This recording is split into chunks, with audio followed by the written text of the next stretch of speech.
Hey everyone, welcome back to Relationship Reset Academy. I'm Elliot Hartwell, and today, we're tackling one of the toughest challenges in relationships. How to fix a marriage when it feels like you're the only one putting in the effort. If you're feeling alone in the struggle to keep your marriage together, you're not alone. So many people find themselves wondering if they can really make things work on their own, and today we're going to dive into exactly that. Stick around, because I'll be sharing actionable steps you can take today to start creating real change in your marriage, even if your partner doesn't seem as invested. And at the end, I'll share a powerful mindset shift that can make all the difference. Before we jump in, don't forget to hit that subscribe button if you haven't already, turn on post notifications, and stay tuned till the end for some amazing resources that could be game changers for your relationship. Alright, let's jump into step 1. Start by focusing on what you can control. I get it. Right now, you might feel powerless and frustrated because no matter what you do, it feels like your partner just isn't responding. But here's the truth. While you can't force someone to change or meet you halfway, you can shift your focus to your own actions and intentions. What do I mean by this? Start by asking yourself, what kind of partner do I want to be? Set an example. Even though it's not easy to be the one putting in effort, keep showing up with kindness, patience, and even the romance you wish to see from your partner. Instead of waiting for them to make the first move, take the initiative. Make that special dinner, leave little notes, or simply be present without expecting anything in return. When you start to lead by example, it can plant a small seed that shows your partner what love and commitment look like. Sometimes they'll eventually feel encouraged to start engaging more.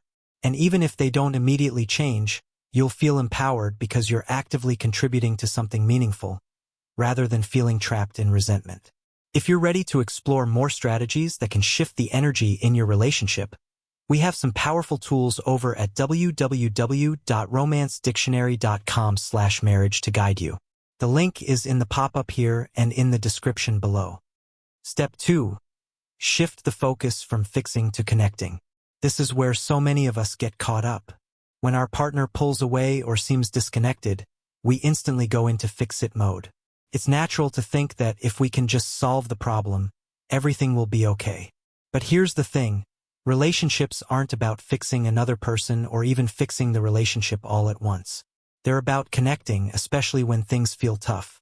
So, instead of diving into serious talks or trying to solve every issue, try focusing on reestablishing some simple, joyful moments together. Think of the little things, those tiny acts that don't seem like much but build a foundation over time.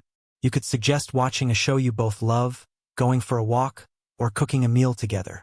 Even something as small as sharing a laugh or a funny story can start to break down walls. When you approach your partner with genuine curiosity and a desire to connect, rather than an urgent need to fix, you create a space where they feel safe. They're more likely to open up without feeling pressured or defensive. Give this a try, even if it's just 15 or 20 minutes a day. And remember, progress often comes in small, gradual moments, not in grand, sweeping changes. Step 3. Communicate with empathy, not frustration. Look, I know this one can feel like the hardest step of all, especially when you're feeling unheard and unappreciated. But how we communicate makes all the difference.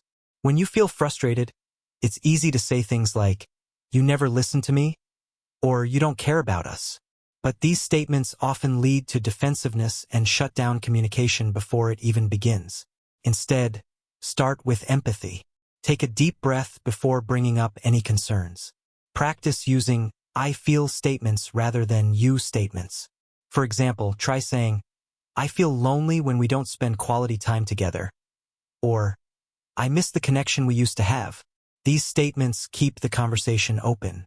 They focus on your feelings without blaming your partner, making it easier for them to understand where you're coming from without feeling attacked. And remember, empathy isn't just about the words we use. It's about our tone, our facial expressions, and even our body language. Show that you're open to hearing their perspective, even if it's hard to listen to. Over time, this approach can help build trust and allow both of you to feel safe enough to be vulnerable. Trust me, I've seen this technique make a huge difference for couples. Communication with empathy takes practice, but it opens doors that frustration and anger can't. Try it out, and let us know in the comments how it goes. Step 4. Take care of yourself along the way. Now, this might be the most overlooked but essential part of this whole journey. When you're working hard to keep your marriage strong, it's easy to lose sight of your own well-being. But here's the thing. A relationship can only thrive if both people are healthy and balanced. If you're running on empty, feeling burnt out, or losing your sense of self, it'll be much harder to keep that positive energy in the relationship. So make it a priority to care for yourself. Find activities that bring you joy, whether it's exercising, spending time with friends, reading a good book, or taking up a hobby that makes you feel alive. Don't hesitate to set boundaries when you need to recharge. Taking this time for yourself will not only keep you strong but also remind your partner and yourself that you're someone who deserves respect and love. In the end, self-care isn't about escaping from the relationship. It's about coming back to it with renewed energy and a clear mind. And hey, remember, you're not alone. If you need more ideas on keeping up your emotional health while working on your relationship, head over to www.romancedictionary.com/marriage for some great resources. The link is in the pop-up here and in the description below. Okay, I know this sounds like a lot, but if you've made it this far, it means you're ready to make real change. So here's a quick recap. 1. Focus on what you can control. 2. Shift from fixing to connecting. 3. Communicate with empathy. 4. Take care of yourself. Remember, it's not about instantly transforming everything. It's about small, consistent steps toward the marriage you want.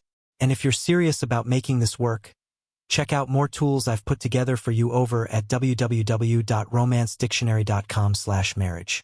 The link is in the description below. Now, before you go, make sure to subscribe, turn on notifications, and check out our other videos on Relationship Reset Academy.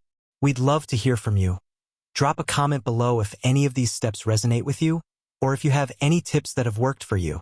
Thanks for watching, and remember, you have the power to reset your relationship one step at a time.